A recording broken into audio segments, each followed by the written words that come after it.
Gospodi Isuse Hriste, Sine Božji, pomiluj me grešnoga.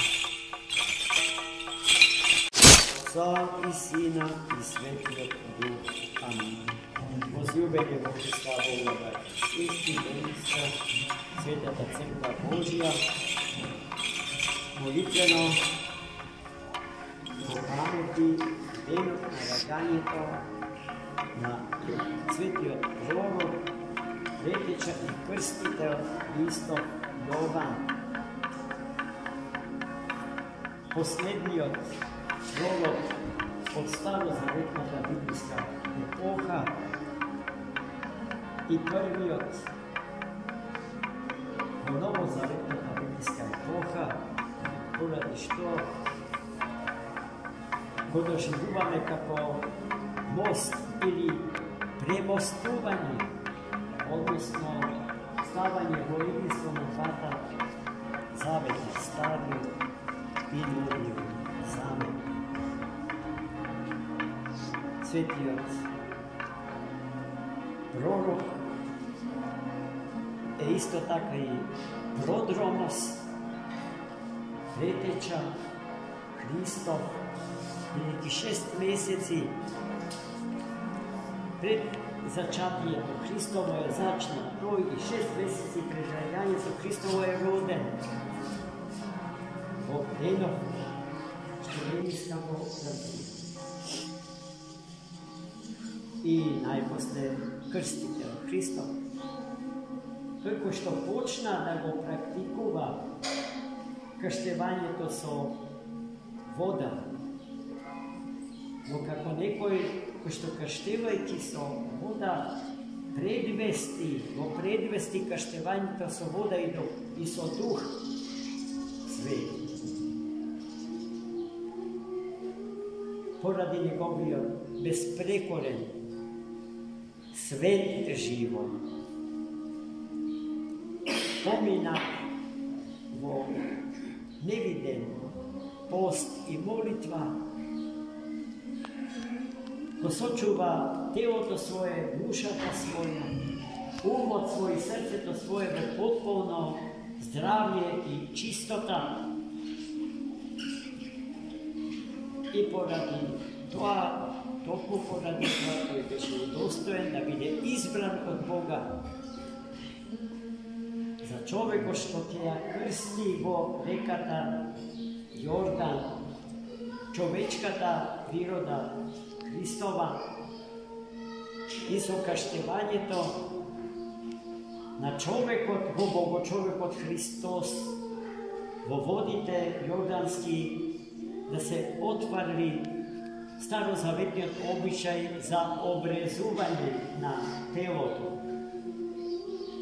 Бидејќи со отврвање, откинување, отсекување на дел од телото не се постигнува безгрешност и чистота на човечката природа. Свети Јован Крстител на место телесното обрезање го препорача духовното обрезување на срцето, кој што подразбира обрезување на се и отврвање и отсекување на се што е против природно во природата на човек. Свети Јован Крстител во 8-иот ден од своето раѓање, на денешен ден, беше приведен во светиот храм за да биде именуван. И тогаш го доби името Јован, името што самиот Архангел Гавриил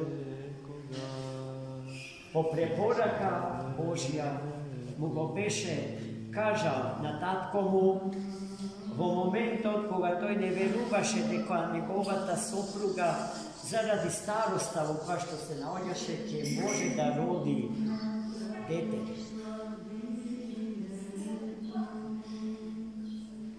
И тоа се случи во кадилниот олтар од Ерусалимскиот храм, кога светиот старец Захари го окадуваше храмот, а светиот архангел Гавриил му се откри целосно и му ја кажа одлуката Божја да добие син. Самиот Захари имаше повеќе од 80 години, а неговата сопруга Елисавета од прилика толку и самата беше старица. Захари, отпирајќи се на логиката на човечкиот ум и познавајќи ги биолошките закони на човечкото тело, не им поверува на зборовите на светиот архангел Гавриил и бараше доказ, потврда, гаранција за тоа што му се кажува.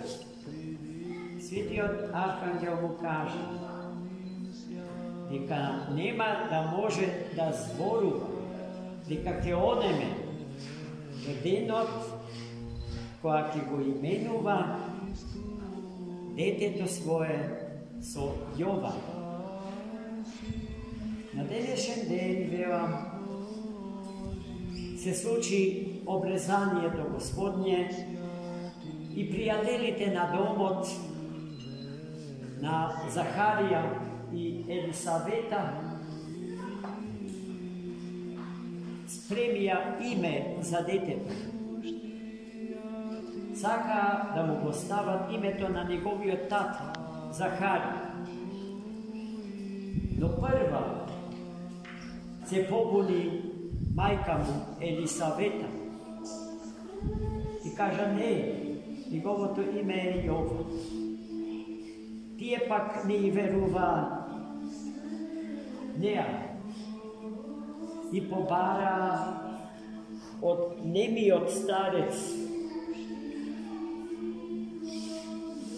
да го каже мислењето за името на детето. Светиот пророк Захари побара штичка и на неа ги напиша зборовите Јован му е името. По тој час, кога го кажа името на детето, му се одврза устата и тој почна да зборува и да пророкува и да благословува. Да го кажува онаа што со детето ќе се случи, онака како што ние знаеме сега, откако сето тоа што тој го кажа се случи, се исполни со него. Господ малечкиот Јован го спаси и од масовниот геноцид на деца во Витлеем, предизвикан од Ирод, кој што, рачунајќи го времето кога може да се случи, на која возраст би можело да се случи раѓањето и детството Христово, го пресвета раѓањето и детството на Јована и покрај убиството на Христос, убиството на Јован беше негова втора цел. Известена за тоа светата Елисавета, праведна, го зеде малечкиот Јован и го однесе во пустиња. И така корежот на деца го одмина Јован, а татко му пострада маченички. Беше одведен во храмот и маченички убиен пред портите помеѓу притворот на храмот и наосот на храмот. Крста на свети Захари со ништо не можеа да ја избришат. Таа се скамени и остана за секогаш како сведоштво за маченичката смрт на светиот пророк, таткото на пророкот Јован. После смъртта на света Елисавета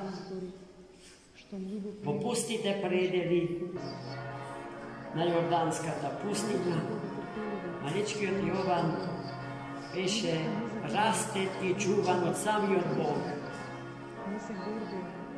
Вие знаете дека храна му беше само она што пустињата може да го даде. Пустињата која што е символ за смртта, бидејќи е безживотна, а безживотна е бидејќи вода нема.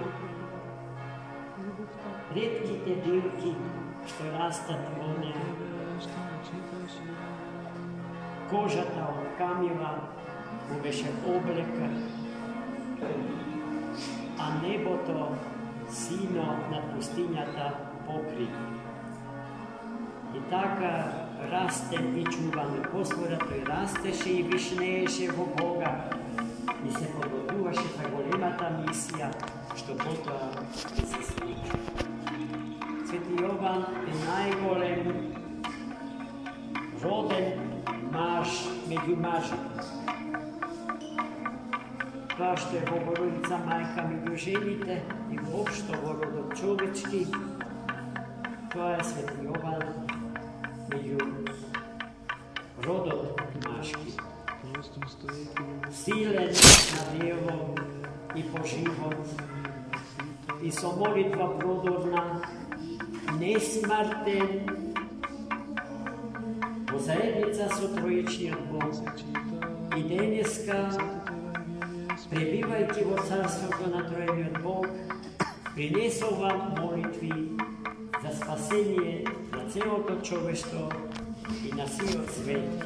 Амин. Господи Исусе Христе, Сине Божий, помилуй меня грешного.